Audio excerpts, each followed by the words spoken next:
Good morning students. मैं Arjun Kumar TS college के history department से। बच्चों, आज हम लोग बीए पार्ट 1 के सब्सिडी पेपर इतिहास के एक टॉपिक पर चर्चा करेंगे जिसका नाम है हड़प्पा सभ्यता, हड़प्पा सिविलाइजेशन।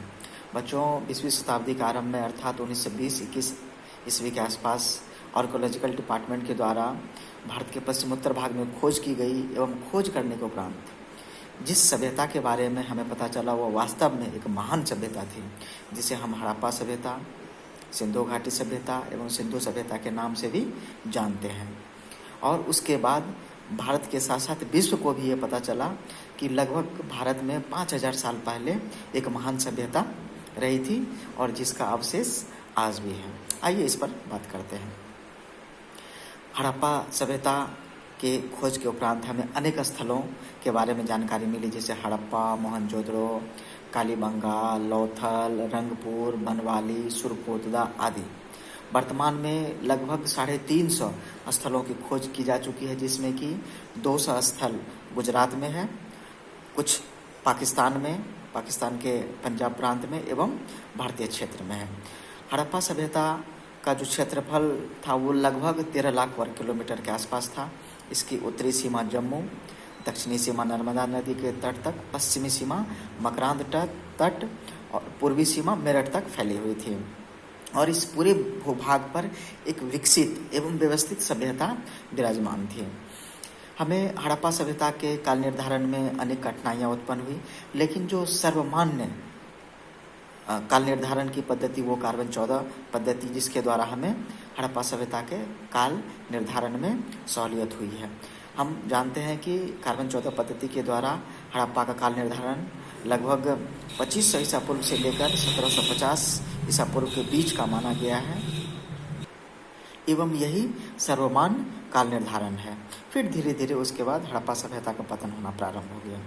हड़प्पा सभ्यता अपने नगर नियोजन, सड़क निर्माण, नाली की व्यवस्था, रोशनी की व्यवस्था, गृह निर्माण, विदेश व्यापार आदि चीज़ों के लिए प्रसिद्ध है। हम जानते हैं कि हड़प्पा सभ्यता में विदेश व्यापार के लिए लोथल में डाकयार्ड का अवशेष मिला है।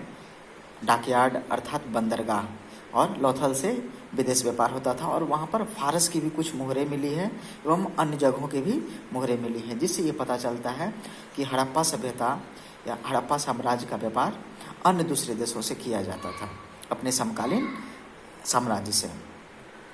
हम ये भी जानते हैं कि हड़प्पा साम्राज्य में, हड़प्पा सभ्यता में अनेक प्रजातियों के लोग, जैसे प्रोटोस्टेलाइड, मंगोलाइड, अल्पाइन, भूमध्यसागरीय आदि प्रजाति के लोग निवास करते थे और सभी ने मिलकर हड़प्पा सभ्यता का निर्माण किया था और सभी का योगदान था।